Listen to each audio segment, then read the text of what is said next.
Hello बच्चों, आप देख रहे हैं तक्षशिला और हम पढ़ रहे हैं हाउ डू ऑर्गेनिजम्स रिप्रोड्यूस के बारे में, जिसमें हमने मोड्स ऑफ रिप्रोडक्शन इसके बारे में जानना शुरू किया था।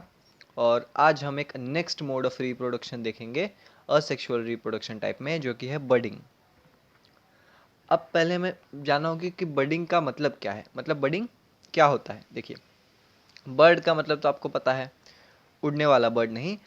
देखिए, किसी भी प्लांट में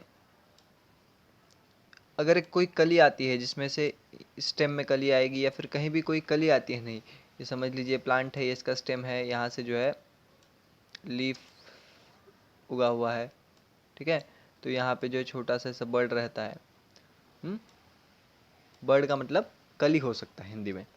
तो जब ऐसे किसी बर्ड के मदद से रिप्रोडक्शन हो, ऐसे किसी बर्ड के मदद से एक नया ऑर्गेनिज्म बने, तो हम उसे बडिंग कहेंगे। अब इसको हम देखते हैं डिटेल में कि ये कैसे होता है। देखिए, ये हमें सिंपल मल्टी सेलुलर ऑर्गेनिजम्स में, जैसे कि हाइड्रा, और यूनिसेलुलर ऑर्गेनिजम्स जैसे कि यीस्ट में देखने मिलता है, ठीक है। ये हमें सिंपल टाइप के ऑर्गेनिजम्स में देखने मिलता है, ओके, जैसे कि हाइड्रा है, या फिर ऐसे यूनिसेलुलर ऑर्गेनिज्म में देखने को मिलता है जैसे कि यीस्ट है। यीस्ट एक यूनिसेलुलर फंगी है। यीस्ट को हम बहुत सारे खाने के पदार्थों में भी उपयोग करते हैं।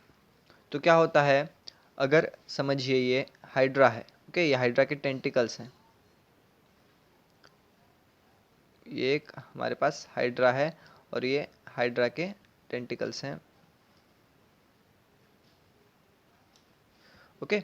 अब कहीं भी एक स्पेसिफिक जगह पे, एक हाइड्रा के बॉडी पे एक स्पेसिफिक जगह पे, समझ लीजिए यहाँ, यहाँ क्या होता है, यहाँ के सेल्स जो हैं वो डिवाइड करने लगते हैं। कौन से सेल्स होते हैं वो? रीजेनरेटिव सेल्स होते हैं। रीजेनरेटिव मतलब ऐसे सेल्स जो कि डिवीजन कर सके, सेल डिवीजन कर पाते हैं, ठीक है। और जिनमें ऐसे सेल टोटीपोटेंट सेल होते हैं, मतलब उन सेल में ताकत होती है कि पूरे ऑर्गेनिज्म को बना दे वो सेल डिवीजन करके। तो यहाँ एक स्पेसिफिक किसी जगह पे जो है सेल डिवीजन होने लगता है रीजेनरेटिव सेल्स में, ठीक है। आपको ये याद रखना है कि हाइड्रा में रीजेनरेटिव सेल्स की मदद से बडिंग होती है, ठीक है, ये बहुत इंपॉर्टेंट है, ओके। फिर ऐसे सेल्स डिवाइड होने लगते हैं बहुत जल्दी जल्दी जल्दी, और एक आउटग्रोथ बन जाता है। आउटग्रोथ मतलब बाहर की तरफ एक छोटा सा ग्रोथ बन जाता है उसके बॉडी में, ऐसे, ठीक है। अब वो जैसे जैसे वो और डिवाइड होता है, वो एक छोटे इंडिविजुअल के रूप में हमें दिखने लगता है, ठीक है। समझ लीजिए ये हुआ, ये हाइड्रा है हमारा, ओके, ये हाइड्रा है हमारा। अब ये जो है एक छोटा इंडिविजुअल हमें यहाँ दिखने लगा है, ठीक है। तो इसकी शुरुआत कैसे होती है, किसी भी एक स्पेसिफिक जगह पे, एक स्पेसिफिक साइट पे हाइड्रा के बॉडी पर रीजेनरेटिव सेल्स की मदद से बहुत जल्दी जल्दी सेल डिवीजन होने लगता है, और इस सेल डिवीजन के मदद से एक आउटग्रोथ बनता है उसके बॉडी पे, ठीक है, जिसे हम एक बर्ड कह सकते हैं, एक बर्ड जैसा बनता है, कली जैसी। और वो बर्ड धीरे धीरे डिवाइड होते होते, सेल्स डिवाइड होते होते एक छोटे इंडिविजुअल की तरह दिखने लगते हैं हमें। अब जैसे जैसे वो मैच्योर हो जाता है, वो अपने पेरेंट को, मतलब जिस हाइड्रा पे वो है उसे छोड़ के अलग हो जाता है और एक नया इंडिविजुअल बन जाता है। मतलब हमें अब एक हाइड्रा ने बडिंग किया तो हमें अब दो हाइड्रा मिल गए, ठीक है। कैसे हुआ है देखिए, यहाँ एक हाइड्रा है और इसने क्या किया, जैसे ये मैच्योर हो गया ये वाला हाइड्रा, इसने अपने पेरेंट को छोड़ दिया और ये एक नया हाइड्रा बन गया, ठीक है, एक नया हाइड्रा बन गया। तो कैसे होता है ये, आपको मैं वापस समझाता हूँ। हाइड्रा के अंदर रीजेनरेटिव सेल्स की मदद से एक स्पेसिफिक साइट में सेल डिवीजन होने लगता है बहुत तेज़ी से, और इस सेल डिवीजन के मदद से क्या होता है, एक आउटग्रोथ सा बन जाता है उसके बॉडी पे, ठीक है। और ये आउटग्रोथ, जिसे हम बर्ड भी कह सकते हैं, वो धीरे धीरे एक टाइनी इंडिविजुअल के रूप में हमें दिखने लगता है, मतलब एक दूसरे हाइड्रा के रूप में हमें दिखने लगता है। और फिर जैसे जैसे वो मैच्योर हो जाता है, वो अपने पेरेंट बॉडी को छोड़ देता है, या फिर अपने पेरेंट बॉडी से डिटैच हो जाता है और एक नया इंडिविजुअल बन जाता है। इसे हम बडिंग कहते हैं, ओके। तो यही यहाँ लिखा गया है, आपके एनसीईआरटी का ही ये पॉइंट है, देखिए यही यहाँ लिखा गया है। बडिंग आपने, फिर आप सोच रहे होंगे कि देखिए ये यूनिसेलुलर यीस्ट है, तो अगर ऐसा है तो फ्यूजन, सेल फ्यूजन और बडिंग में क्या डिफरेंस है? खास करके यीस्ट के बडिंग में और एक सादे किसी एनिमल के सेल फ्यूजन में क्या डिफरेंस है? सेल फ्यूजन हमने देखा था कि एक सेल रहता है, वो क्या करता है, अचानक डिवाइड होके एक एक जगह से डिवाइड हो जाता है यहाँ से, और दो इंडिविजुअल हमें देखने को मिलते हैं, दो इंडिविजुअल बन जाते हैं। यहाँ भी तो वही हो रहा है, एक इंडिविजुअल जो है वो डिवाइड हो जाता है और दो इंडिविजुअल बन जाते हैं। तो इसमें क्या डिफरेंस है, किसमें? बडिंग में और सेल फ्यूजन में।